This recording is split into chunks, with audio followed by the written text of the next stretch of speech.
Hello and welcome to The Magic in You, where I am here with Joanne Gajewski, who is a holistic mental health practitioner specializing in trauma, PTSD, crisis and disaster intervention. She also specializes in ASD and neurodiverse populations and currently volunteers with at-risk youth aged between 18 and 22 years. And Joanne is also a magical practitioner of over some 35 years experience, who has 3 podcasts, Joyful Empowerment, Inside the Sacred Circle, and her latest collaboration on WitchcraftTV Mind, Body, Spirit Mondays. All the links you'll be able to find below this recording. So I'll just bring you on the screen, Joanne. Welcome to... Hello. Hi, everybody. Hello. Happy Friday here. I don't know what day it is there. Friday here. So thank you for taking the time out to chat about the magic in you. So we do have a little bit of a background. I've appeared on Joyful Empowerment, which was a wonderful experience due to our interest in sort of like, I'm using dark goddess myths to work into the shadow and sort of for people to sort of delve into that aspect of themselves. And you sort of move more into the professional areas of trauma and people dealing with mental health issues. So no doubt we'll sort of come to those topics in a moment, but I would like to ask you, in relation to your spiritual and magical path, how did you get started? I was really young when I knew I was different. Um, I always had that love of just the magical, um, you know, eh, anything just fantasy when I was little. My mom used to hate it. My dad encouraged it. um, and I was definitely different. I loved the spooky horror hammer films, my dad and I used to watch them. And I always just didn't agree with the status quo. I went to Catholic school and I was always in trouble because I had questions because things didn't make sense. And back then, you were more to be seen and not heard. They didn't encourage questions, you were just supposed to accept it. And I didn't. and then I found probably when I was about 13 years old, Buckland's Book of Magic, the blue book. And I read it and I was like, wow, this makes sense to me. I can't do a lot of the things in it, but my parents would kill me. But I love the idea of what's behind it. And I was so intrigued. And then I found Salem and I found Laurie Cabot and The Power of the Witch, the purple book. And now I was like, wow, this is like it. We didn't have the internet. So, we had, what was it? It was like a witch board chat room thing, I forget, or a board where you post on back in the day. We didn't have all this wonderful way to communicate. And I had to go to Salem and I'd hit the bookstores and I just started studying. And it's been a part of my life, my whole life. When I had my daughter, um, in different ways. Like I'd stray away from it. When you're younger, you're more into the wonder of it, and you love all the tchotchkes and the cool things, and you want to look all witchy. And then you realize as you get older, it's part of your life. It's part of what you need to do to work through things, and that these gods and goddesses and deities and energies, whatever you choose to call it for yourself, that we connect with are a part of us, and they are allegories for what we go through. And I think I learned, because when I then, let's say, late 90s, early 2000s, I finally joined a coven. It was the Solitaries of the Silver Broom on Long Island through Mark Lyons, who has been my mentor for over 20 years. He was Gardnerian, and he was also part of Black Forest Clan with, I believe, Silver Raven Wolf is that. And we did some female archetype work.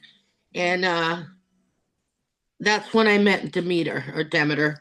And uh, I came to her on my knees. My daughter had just been diagnosed with Asperger's. Um, I read I read her story. I started studying about her, and I was like, wow, I can relate to this woman and what she's going through for her daughter, because I would do the same thing. You know, I fought many a battle for her in the schools, all up until her college level. Um, it was so I related to to that fight, you know, and it grew from there to where I am today. Um, I moved for my preferred pantheon. I love Egyptian, Isis, and Thoth. I work with a lot. Um, he is the restorer to chaos, but he loves to work with people. He's very quick to come and work with you. But when he works with you, he hits every aspect of your life. And with Thoth, I always say, and I think it's a prayer I might have seen from you on one of your classes, uh, lies unfold, truth be told. And you do that prayer to Thoth. And let me tell you, you're going to find the lies and deceptions in every area of your life, not just your personal life, your work, your mindset, just ways that you look at things, and very, very deep connections. And the more I studied psychology, because I'm a fan of Jung, um, that it just grew from there. And Carolyn Mace with the archetypes. Now I'm a student of Breege Burke, her Institute for Feminine Myth, and we do a lot of like dark, like I did Baba Yaga, Santa Muerte, the last go around, all these different archetypes and how they relate to people to add into my practice, because I feel it's important. And we all have an archetype, if you look at what Jung says anyway. And this semester, we're looking at a little bit at how the masculine plays in and how to balance those two energies in a person's life, because we all have both, you know, and what these is. So learning about these archetypes and what they actually meant mythologically and as an allegory to life has been very, very eye-opening to me. Right now, as you can see, I'm studying She Came a Calling, and over the last year. So I've been learning a lot about her on my own, and I'm a big fan. I think she's very underrated. Well, thank you very much for sharing that, Joanne. And you sort of covered a lot of my next questions as to sort of like any inspirations and early influences, but you've covered all that. You've also sort of like stepping into like how your path has shaped you as well. Do you feel that connecting in with these sort of more powerful deities, especially like, so we've got a lot of, and I'm thinking about our current world today with a lot of sort of change happening, and a lot of people are feeling uncertain. Do you feel that your path has sort of supported you, especially through these times of change, or will they sort of open us up for more change? I think that's like a double-sided question, because absolutely these things help us. Um, they absolutely help us in the sense that it gives us something to relate to, on the human level. When you listen to a story of like Demeter and her daughter beyond the myth, if you can like relate to that story in your life, however way, mine happened to be I had a daughter that I needed to go to battle for, and save her from that darkness, which is autism. That's always going to have her, but she can still be the best she can be, even though she has to be in that dark place at times. You know what I mean? Not that autism is a dark place, but that thing that, because it is a big part of her life. It affects her, and I wanted her to be strong. So I, and looking at her when I felt weak, I would be like, what would she do? You know what I mean? What would Demeter do? And, she would, she made it winter. She killed everything. you know, she I brought mean, on the winter, and it's true. you're not going to say that you to protect your daughter, you're going to kill everything who's not getting your way and helping her or anything like No, that, no, are no, you? no, no. What I mean is, there was nothing she wouldn't do. And you don't give up. It was more looking at her like strength and a warrior, because again, it's a myth, right? So, and it's an allegory for life. It's symbolic. It's not, I don't look at it as actual. I look at her fury would be like our inner fury. Like, I'm so angry. What do I do with this anger now? You know what I mean? Um, she's like, I can't do my daily work, so I'm gonna have everybody's gonna rest longer. It's gonna be night longer because I have to deal with this problem right now. Like, everything goes on the back burner. That's how I translated her energy, not in a violent way. Um, and that's what archetype is. You're not going out there and conquering the world. Like Zeus or whatever. We're not, but we're looking at those energies and what they bring. They're powerful. No. And to me, like, I also work with the Morrigan, and she's who I go to when I've had enough and I want to give up. And she is like, we're going all the way. Mm, mm. Get up. No, it's And find it really powerful, and especially like when you're talking about Demeter, because probably a goddess that I self-dismissed, but I sort of focused on Persephone's story as opposed to Demeter.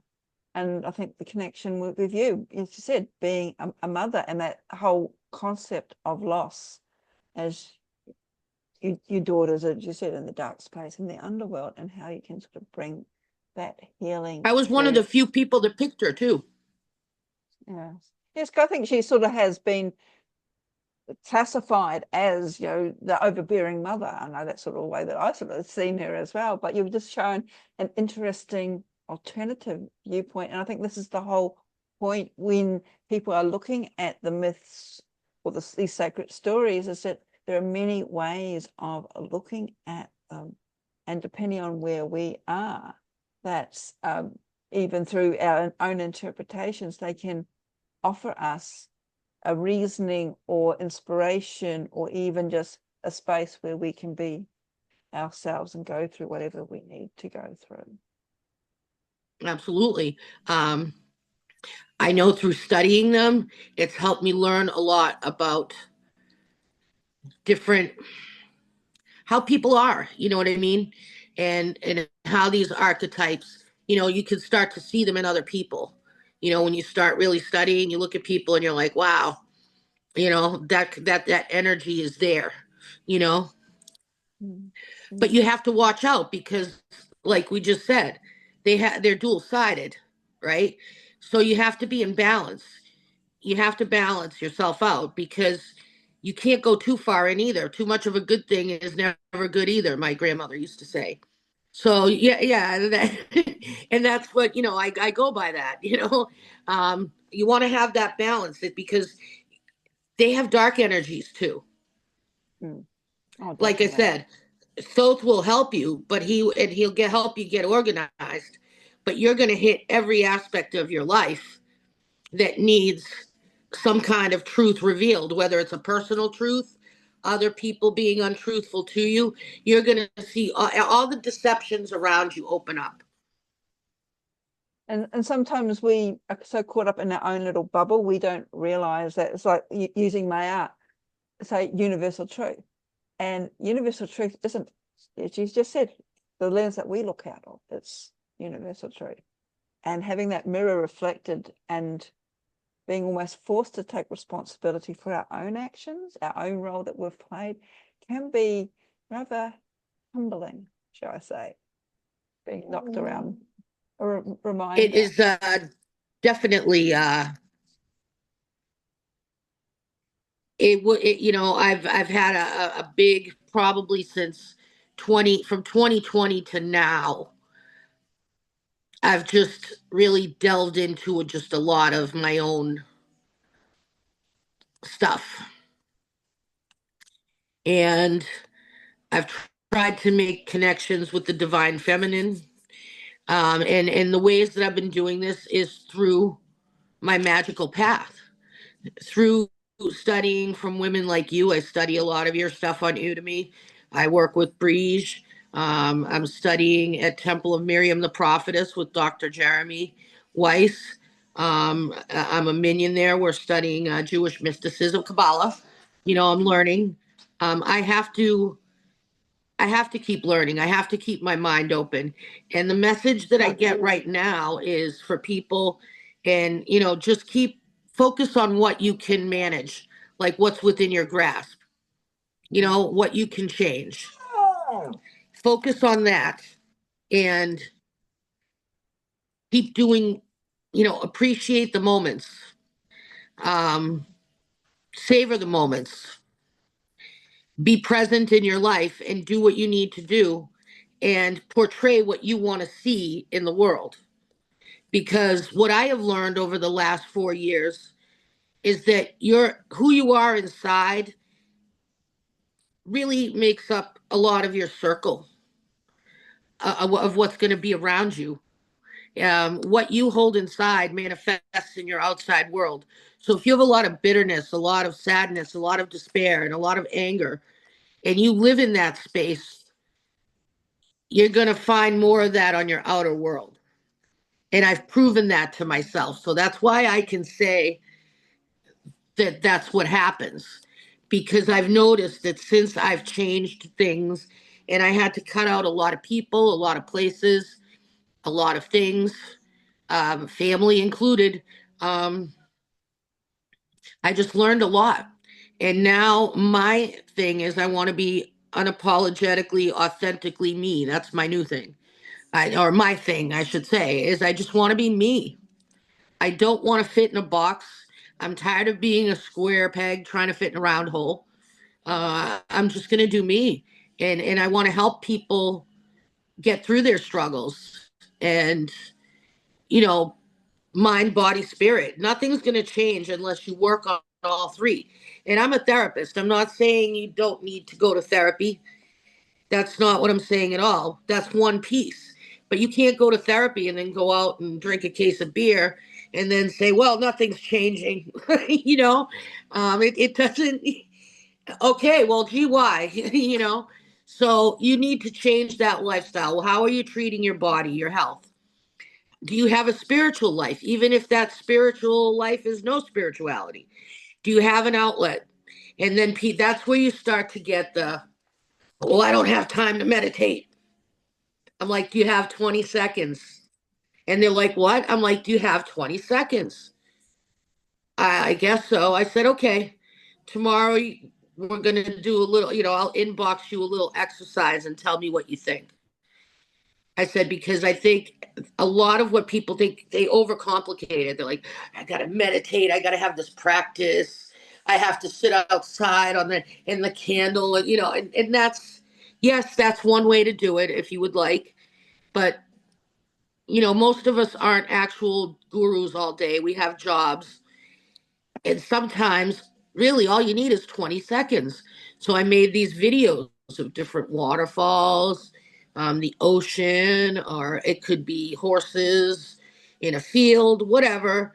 20 seconds of Zen in the inbox. When you feel stressed, step away, 20 seconds, and just breathe Yeah, and go back to whatever you were doing. definitely. And I like how you were talking about to change our external world, we have to also change the internal world at first. I mean, this is a basic magical law, the magical axiom of as above, so below, as within, so without. It's similar to like attract likes, and it's just like, yeah, what we And in see out Western there. society, we're only trained to deal with the mind. We forget about all the other aspects. Like when you go through trauma, you're not just feeling it here because your brain is like, oh, that's too much. That's what PTSD is. We're going to shut it off and it'll come back at random times, right? So it hides in your body somatically. So when you're feeling triggered, how does your body feel? We don't pay attention to that. We're always thinking about what's going on with my brain. But what's my physical body telling me?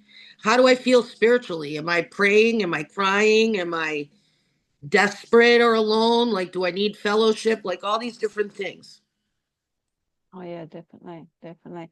And as we sort of move more into this AI driven world, it's almost like we're distancing from our body more, and we're allowing ourselves to be distanced from our bodies. And it's just like, yeah, as you said, it's probably why somatics and breath work at the moment is very popular, Mm-hmm. because it's reminding us that we are human beings. There's a reason for it, which ties really nicely, as you said, into the sort of mind, body, spirit connection, which is all what your new podcast is all about, Witchcraft TV, Mind, Body, Spirit. Now it's on Mondays, because we are sort of like coming to the end, but can you tell us about your podcast? Because you have a few happening. You have Inside the Sacred Circle, Have and inside also, the sacred circle. That is, we take all magical type of practitioners, artists, musicians, um, any type of path that you're on. If you're a Christian, you can come on and talk about praying. It's a sacred circle. It is a what do we call it? Uh, Inclusive platform where people come on and they talk about their path, their classes, a project that they're doing, their spiritual path, like credible sources of if somebody's studying LHP or if somebody wants to study Alexandrian, you have different people that are credible to help people learn about it, take away the stereotypes and the biases, and give people safe, credible links and resources to go forward. That's with me and Jim Sayers. And then we have Mondays, the Mind, Body, Spirit Mondays. That's new. That's on Witchcraft TV. I'm always usually with somebody or doing something with someone. So Harold had an idea, and we decided to do something just for me. And we came up with the Monday program, and that we touch base. Sometimes we pull cards for people, and we talk a little bit about the mind, the body, the spirit, astrologically, how things are affecting that. Right now, our heads are all on the clouds because everything's in Pisces. So everything is like, ooh, life is but a dream. Well, yeah, that's what it's. And Mercury is moving around, and Mars is going to go direct. So we should have an interesting, mm, and that's what that show deals with. And Joyful Empowerment, we're revamping it because Blog Talk went offline, and that's just having empowering people with empowering stories to show people that when you follow what gives you joy, it empowers you, and it brings good things to your life. no, it's definitely, definitely, it's finding that joy as well, that passion that we have within. So, with all your experience and your expertise, and also with all your podcasts, what advice would you offer to a seeker, for a newbie, someone who's just sort of like approaching you and say, "Hey, Joanne, where do I start? There's so much out there." If they want to sort of venture down the realm of, or the route of sort of shadow work, and get, in these days, the darker deities are very popular. What advice would you give them? uh, I would give them the advice is this: you have to do the work no matter what. My dad told me anything in life that you have a passion for and you want to thrive needs work, whether that's a lawn, a friendship, a relationship, a marriage, a career, an education, a spiritual path requires work and dedication. So you need to be consistent, you know. Um, Always remember the basics. I know sometimes when I get all up in my head and I'm like, ooh, and I'm like, wait a minute, time to just go back to basics and go to the altar and thank my deities and do my altar devotions and things. Read the books, study, learn it. Not bullet points on social media, not just 30-second TikToks on Hecate. Actually, go. Sarita Deste has some great work. Francis right here has some great work on Hecate. And that's where I've studied. Breege Burke, all these, really learn. Just like, when you went to, if you were Catholic, we had to go to Sunday, catechism, or you had to go to Sunday school, or you learn, right? That's how religions work. You study them. You don't just take them at face value. So if it's anything that's worthwhile to you, study. There's no going around it. And make it your own. There's no right way to do it. Own your magic, There's no manual. I'm a solitary practitioner, but when I work with a coven or a group, I have that fellowship and I follow their rules. But how I practice at home might be different, and that's perfectly okay. Oh no, really good advice. And especially as I said these days, when it comes to the myths, in particular getting to know deities, they're not all love and light. As I said, when you mentioned that, they are actually about, even the darker deities, they're just deities. They just have different. Well, take Apollo, for example. He's the bringer of light, but he's also the bringer of the plague. Yes. Yes. And a lot of people don't know that aspect. They look at Apollo and they think, "Oh, the sun. I'm going to work with Apollo." Well, get ready for some plague. Same with like Sekhmet. She was both the creator and the healer of famine and the plague and pestilence.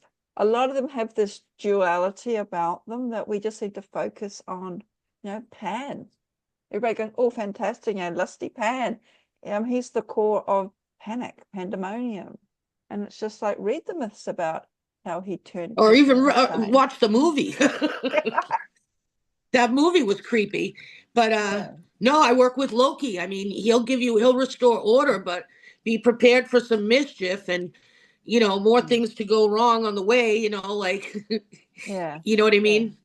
And the same with Thoth. He'll help you restore order and show you truth, but hello, you're gonna see it everywhere.